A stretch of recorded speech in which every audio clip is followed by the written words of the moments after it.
Hi, it's Ken Davis, President and founder of Advantage Certified. Today I'm featuring a 1999 Yamaha Roadstar Silverado. This is a very unique bike and it's very special to me because this is one of my personal motorcycles. I bought this motorcycle brand new back in May of 1999 and it's been with me ever since. It's always lived in a garage. It's seen rain when I get caught in the rain, but I'm not one that likes to ride in the rain, so it hasn't seen a lot of rain in its 13 years. Here's the story on the bike. I was there when the bike came out of the crate. I bought it at a dealership in Ohio. I flew out there with a helmet, and they opened the crate, assembled it right in front of me, and I rode it home, broke it in very carefully up over the mountains and stuff. It was a beautiful ride home. I've been all over the United States on this bike. Been in South Florida. I've had an enclosed trailer on the back of a motorhome, so it's been to Sturgis.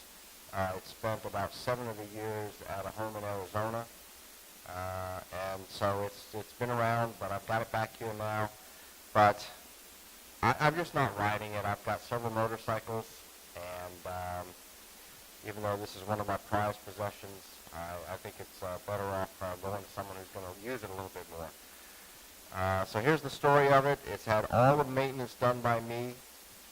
This is the first year for the Yamaha Roadstar. It's a very common model. They still make this bike today in 2012.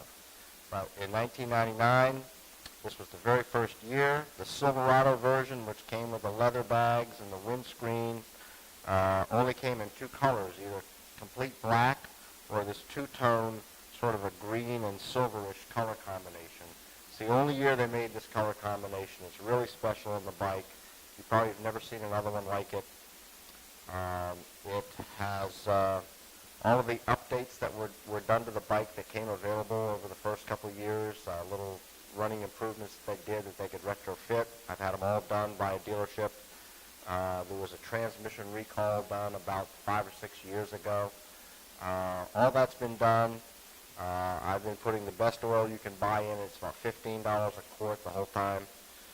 The tires are about 1,500 miles old. I put them on at about 15,500 miles. It's got just over 17,000 miles today. The bike needs absolutely nothing. There's nothing you could do to it. It is just start and drive. Every last thing of it works the way it should. I'm a person that when I'm done riding the motorcycle, I close the fuel petcock and finish running the rest of the fuel out with a short drive around the area before I let the motorcycle run out of gas, literally. That keeps the carburetor clean, and so the carburetor today, 13 years later, is just as clean. It works just as crisp as the carburetor did when it was brand new.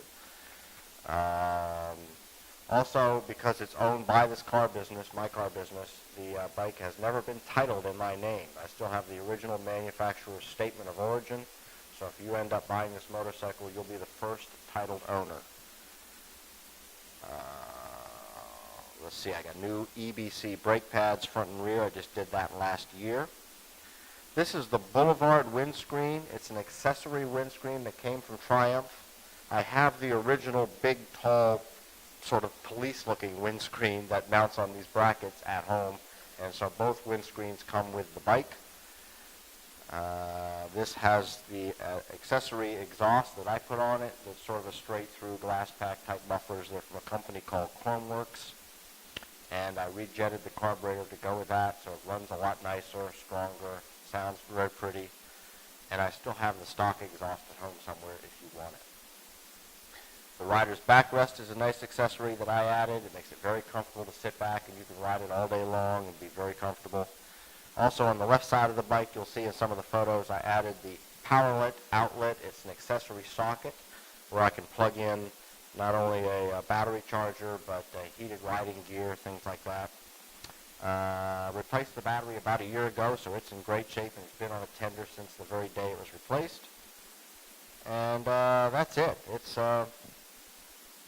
It's the finest example you can find. There's not a nitpick that you can make on this bike. The paint's perfect. It's just an immaculate, well cared for machine. I don't think you can find a nicer one, even if you find one 10 years newer. So that's it. We do ship all over the United States, and I, of course, want to field those calls myself. So thanks a lot for taking the time to listen, and have a nice day. Bye-bye.